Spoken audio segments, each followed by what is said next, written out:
Deary Paul Duffie comes to you from having two powerful UC experiences. As an undergrad, he completed his BA in liberal studies at the University of California, Riverside. At UCR, he was an assistant dean of residential life in a dorm complex with about 900 students. He also played on the varsity volleyball team and was voted MVP his senior year.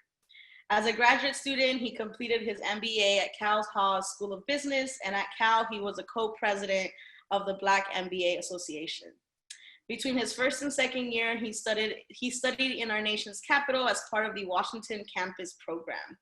He was able to partner with governmental agencies to bring more business acumen to their work processes. Today, he advises and coaches individuals striving to excel at their intersections of leadership, strategic change, and racial justice. So with no further ado, Deary Duffie. Thank you everybody. Good morning, good afternoon, good early evening, depending upon where you are in the world. I'm going to talk to you about turning anxiety and fear into personal power.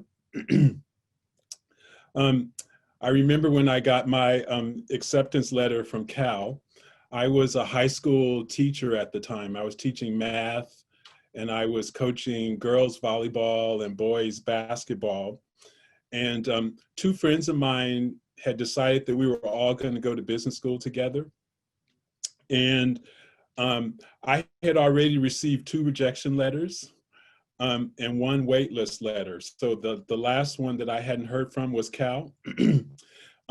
A friend told me that, well, if the letter is really fat, you should be happy. And if the letter is really skinny, you should be afraid. And the letter was kind of in between, so I wasn't really sure. And then I opened it, and I just remember reading, you know, congratulations and welcome to the UC Berkeley Business School graduate program. And I was crazy excited, jumping up and down in my living room by myself. When I called my other 2 friends, though, I found out that we all got accepted into different schools, because we were hoping that we were going to be able to go to school together and be able to support each other, but we all ended up in different schools. So I was a little bit disappointed, but I was also very proud of my brothers who got into other schools. I'm gonna flash forward to orientation. There were 200 students. At the time, the business school was in Barrows Hall. There was 200 students. There were 5 of us that were African American. And after the icebreaker exercises, it was clear to me that I was one of the few people that didn't have business experience. Most of the other people in the program had worked in business. And as I just mentioned, I was a school teacher. So I was a little nervous. And then also what I heard is that some of the students, some of my classmates had already started classes in the summer, and I was teaching summer school. So I didn't get a chance. And so a lot of my colleagues had already taken microeconomics and statistics. So I was already freaking out. I mean, I was feeling like I was already behind. I was feeling like I'm different. I was feeling like I don't have the same background as all these people. So by the first day of class, I was really nervous.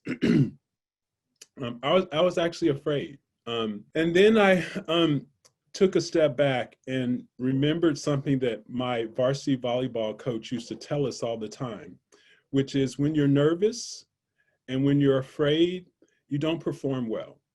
You don't have the same kind of manual dexterity. You can't type as fast. You can't move as fast. So I kept remembering that in my head about, wow, when I'm afraid and if I'm fearful, I know I'm not going to perform well. So I want you to think about that as I'm going through this conversation with you, is how can you convert your anxiety and fear into personal power? And I'm going to call it personal vibe. How do you create this kind of personal vibe for yourself? And it's particularly tricky now, in addition to background and experience stuff, with COVID. I mean, that's an extra layer of complexity that I didn't have to deal with. I mean, I'm dealing with it now in my personal life, but I didn't have to deal with it as a student. So we're going to talk about fear and anxiety and how do you convert that into your personal power. Okay, so before we go into that, I want to talk to you briefly about emotions. Fear and anxiety is an emotion, and emotions pass through our bodies. They're fleeting. Emotions pass through your body. So I can be afraid and not be a fearful person. There's a difference. I can have a moment of sadness and not always be a sad person. So I want you to think about emotions as something that is that's dynamic in your body. It comes in, it passes through, but you want to experience it, but you don't have to keep it. You don't have to hold it in your body. And there's a spiritual that one of my teachers told me early in my career, and it goes like this: leave your front door and your back door open. Allow the thoughts to come and go. Just don't serve it tea. Okay? So you want to feel it, you want it to go through, but you don't want it to hang out for long periods of time. Don't let that fear and stuff hang out for long periods of time. Now, what will help you help the emotions move through you? So I'm going to use the VIBE acronym. So we're going to start with V. You have to have a clear vision of your future. And let me explain what that means. It should answer 3 or 4 questions. Who am I? Where am I going?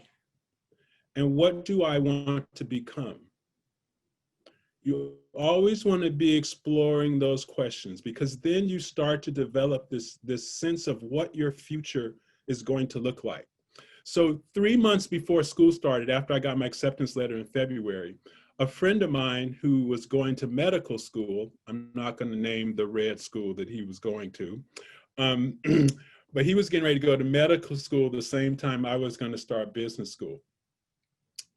And we used to go up to the top behind the campus, up to Lawrence Hall of Science, which is way up on the hill. And we would go up there at sunset, and we would look across the bay at the San Francisco skyline. And we would talk to each other about the questions that I just described to you. We would say, how do you see yourself in the future? Where are you working? Who are you working with? What's the environment like? How are you want to see yourself in the communities that we came from? Both of us grew up in East Oakland.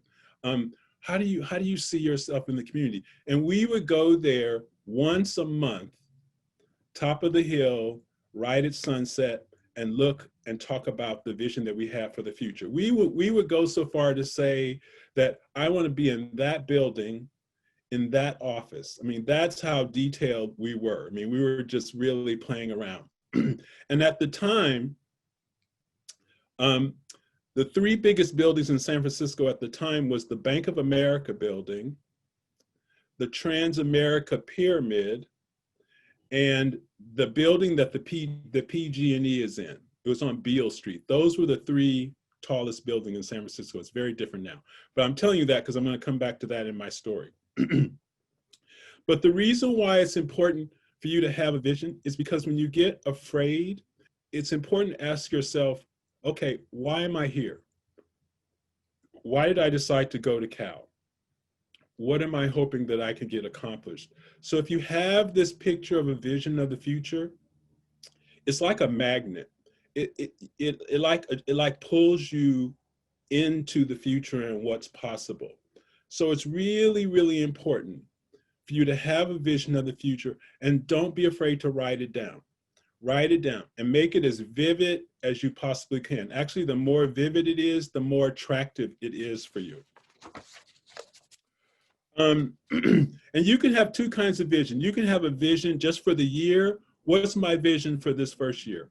What do I want to get accomplished this year? Or you can have a vision that's longer, like, what do I want to be in 5 years? Or what do I want to be in 3 years? You can do both, but it's important to have something that you can touch and reach and that pulls you forward. Okay, the next letter is I. That stands for investigate, then initiate. there's a tendency with human beings when you get afraid to isolate yourself because you don't want other people to know that you're afraid. So there's a tendency to isolate.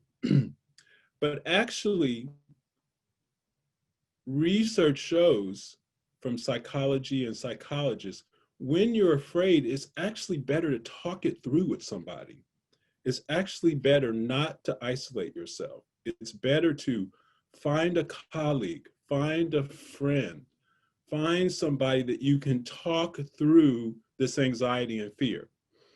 Some of you may have heard this fear acronym, FEAR, false evidence appearing real.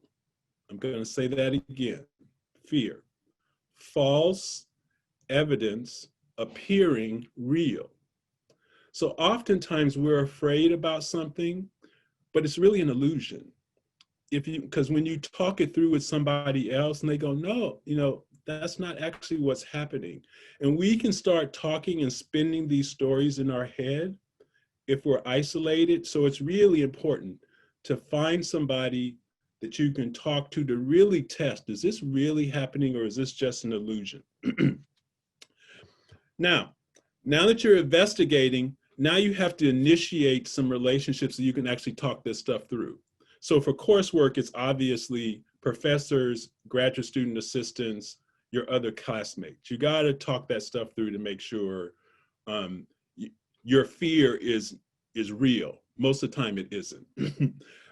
You can also start conducting informational interviews as soon as you can, because then you can start to get a sense of, oh, this vision that I have of the future, can I make it even more vivid by talking to people that are doing this type of work? And again, I'm very shy. It doesn't sound like I'm shy, but I'm really shy. And a friend told me the way to get over my shyness was to act like I was an investigative reporter. So when I used to go to those little icebreaker meetings and those little social events, and I'd be very shy, I would just walk up to people and I would just act like I was an investigative reporter. I would ask them, what's your job like? Why do you like it? What's a good day? What's a bad day? How did you get to this job? Did you have to study something in a particular way? I just started doing investigating reporting with people. And then one, people like to talk about themselves. So you should know that. So when you start chatting with them, they'll tell you about their job and you're learning something that you can flesh out your vision of the future. And you're also starting to build your network. It's never too early to start building your network. You can start building your network right now, freshman year. Right now, start building your network. Yeah. So, and also in doing this, again, it fights that tendency to be isolated. Again, I'm gonna keep coming back. When you're anxious and you're afraid, don't isolate. Reach out, start talking, testing out this. Are your anxieties and your fears really real? And most of the time they're not. B is for believe that you belong. Believe that you belong. I've worked in admissions. I've worked in recruitment for the big companies in San Francisco. I worked in admissions for the Cal MBA program. I was on the admissions team. It's a lot of work. So let me tell you, if you get accepted into the school, we want you to succeed because we have sifted through a whole bunch of folks. And so when we give you an acceptance letter and you accept it, know that our goal is to make sure that you graduate.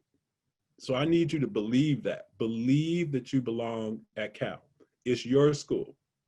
And when I think back to my MBA program, there were 5 of us in the school.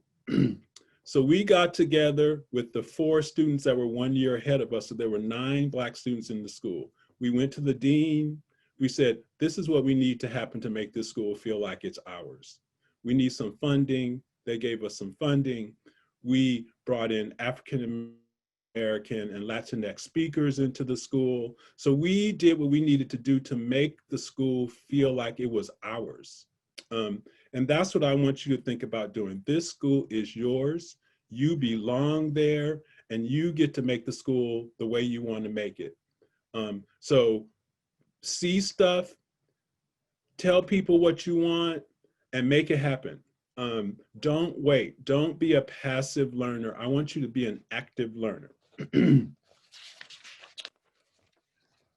Okay, so I'm just rattling out here really fast. Okay, E. E is for exploring with energy. So I told you my friend was a doctor, right? He's a doctor at a very prominent hospital in Washington, D.C. I talk to him at least once a week. COVID is no joke. I don't care what you're hearing from whoever you're hearing it from. COVID is not a joke. You need to be healthy. You need to be physically distancing. You need your mask. You need to be washing your hands. I need you to do that.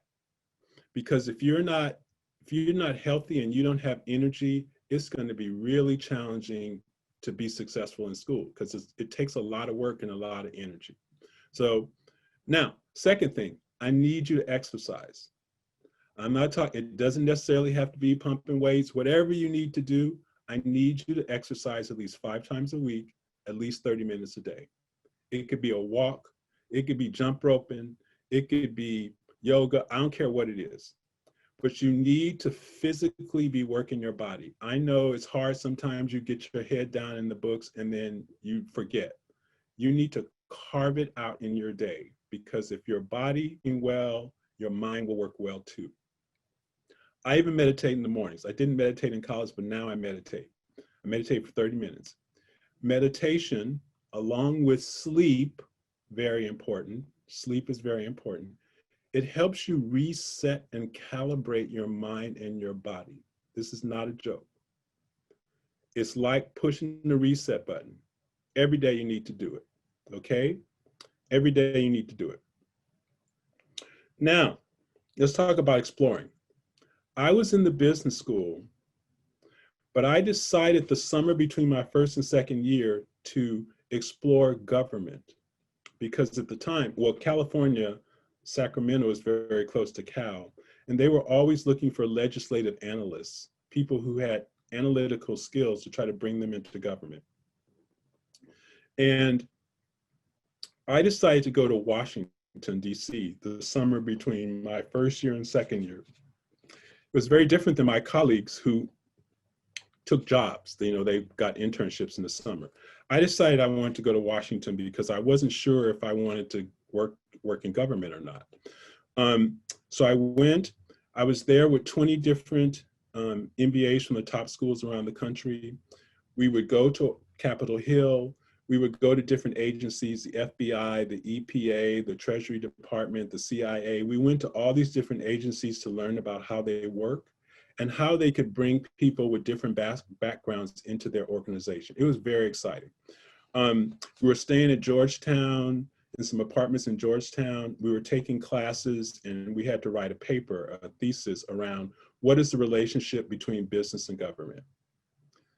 I ultimately decided not to be a legislative analyst, but I want you to say, just that exposure to another discipline that's different than the one that I was studying made me a much better student.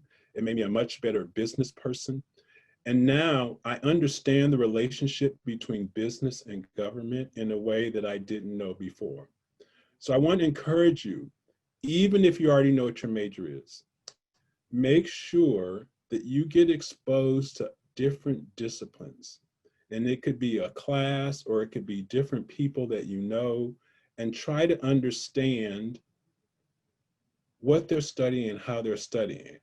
The reason why I'm saying this is because the way you can handle anxiety and fear is if you have multiple options. You want to have multiple options. So you don't want to narrow yourself too quickly. And so that's what I'm saying. Make sure you explore different options. Another thing about health, mental health is very important. When I was a junior at UC Riverside, I was a resident assistant. I was a full-time student. I was on the varsity volleyball team, and we were traveling all over the place. I was, the middle of my junior year, I was really stressed out. I mean, I just thought, and of course I was trying to be perfect. I was so stressed out, I thought I was going to lose it. I took advantage of the counseling center on campus. I only went a couple of times, but they were really, really, really helpful to just settle me a little bit and to help me understand that, one, they wanted me to be successful, and they helped me talk through and understand how fear and anxiety can be counterproductive. Now, I'm not suggesting that all of you have to go see a psychologist, but I want you to know those resources are available for you, and it is not a bad thing to take advantage of those resources. Use every resource that the campus has for you to be successful in your career at Cal. The one other thing that happened to me when I was in Washington, I got to meet our congressman. At the time, it was Ron Dellums, big African-American, big figure. So we got to go to his office. We got to talk about what it was like to be a student from East Oakland and Berkeley, and what was his work, and how could I support him. It was he was such a big role model for me, and I wouldn't have been able to get that experience if I didn't explore other disciplines outside of just being a business major. Okay, so okay, I'm gonna go back to those buildings that I saw in San Francisco. So how did my B school career turn out? When I graduated, I had 3 offers. One was from PG&E. One was from Wells Fargo, which was actually the second biggest bank in San Francisco at the time. Now it's the biggest. Levi's, which is also in San Francisco on the Embarcadero. But ultimately, I went to the biggest high-tech company at the time, and that was HP. HP was the biggest high-tech company at the time. I'm just making that point because remember, I told you it started with the vision. I had this picture of what I wanted to do and what was possible. And I started doing informational interviews, and I started talking to these people. And then the vision will actually come to be. So with the quote, the first thing, three quick recap. Emotions are fleeting. They don't stay in your body. They only stay in your body if you let them stay in your body. Open the front door, open the back door, let them pass through, don't serve it tea. Okay, second thing, vision of the future, investigate and initiate, believe that you belong, and explore with energy. I'm so happy that you guys are here. I'm happy I had the opportunity to talk to you, and go get it, go Bears. Thank you so much, Deary, for that and that talk and all those points. There were some questions in the chat that I wanted to bring back. The first one I'll ask is from Danny. Do you feel that it matters if you have very little experience with what you want to do before you get there, but have a ton of passion for it? Well, that's a great question. Passion is really important. Passion is like fuel. And I don't think you necessarily have to have direct experience. I didn't have business experience when I went to business school. But I did know what was important to me, and that was I wanted to develop others. I wanted to develop the potential in others. I wanted to be in training and development. I wanted to coach. So you can see there was a pattern in my life. I was teaching, I was coaching, because those are the things that I had passion about. So I didn't know where I was going to end up. I did know what I wanted to do.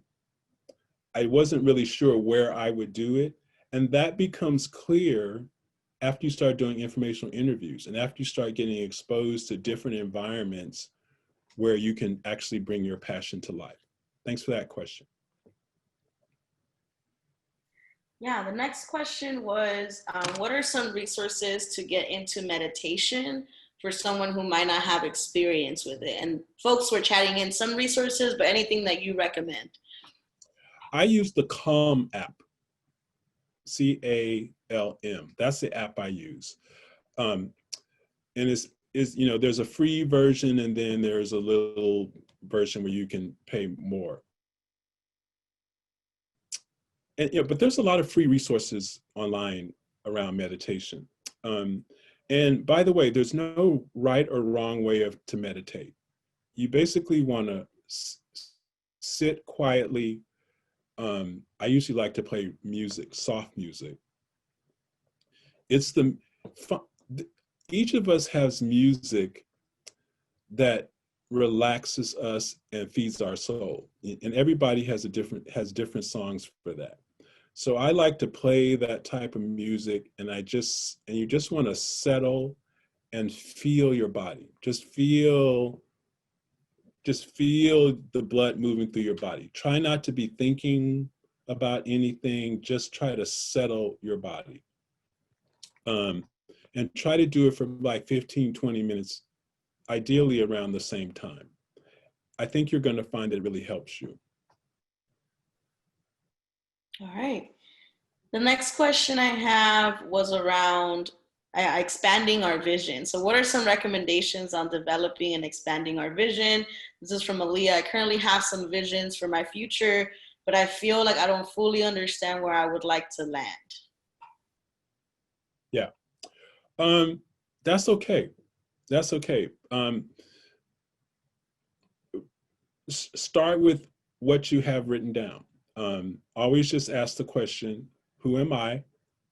What do I want to become? Where am I going? And then try to find ways to meet people that are doing some of those things that you have written down. So let's say, oh, I want to be an engineer, but I'm not sure what type. Just go start talking to engineers. Um, oh, I'm not sure if I want to work in downtown San Francisco, if I want to work in Silicon Valley. Go talk to people that work in different, and then you can get clear. Oh yeah, I like this environment over that environment. Um, do I want to work in a big company or I want to work in a small company? Go talk to people. What's it like to work in a big company? I worked at HP. There was 100,000 employees in that company. And then I've worked in Genentech and there was 10,000 people. It's different. There's a different experience. So you just have to explore and talk to people, and then you can get a better sense of what you're starting to like and what you're not liking. It'll come to you, but you just have to keep asking the questions. Mm-hmm. And I guess a follow up on that is, how do you even start talking to people? How do you set up those informational interviews? Any tips that you want to share with us? Well, I'm sure this is still the same, but a lot of the companies used to come on campus. They would just come to the career center. They would, have their tables out, and they would be giving away their stuff, and you have to go to those things, and you just act like information. Act like an investigative reporter. You sit down, even if it's like 15 minutes. You just start talking to them. Um, Ask them if you can have their card and you can follow up with them.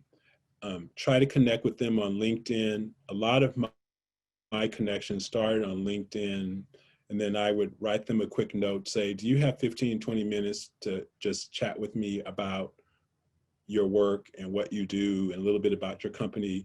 And make sure you're not trying to, hit them up for a job. That's a different conversation. Literally, you're just trying to understand what they do. People are really willing to help you to do that.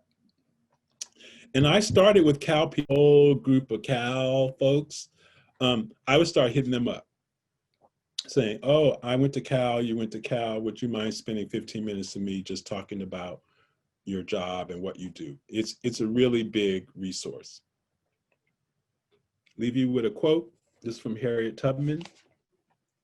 Every great dream begins with a dreamer. Always remember, you have within you the strength, the patience, and the passion to reach for the stars to change the world.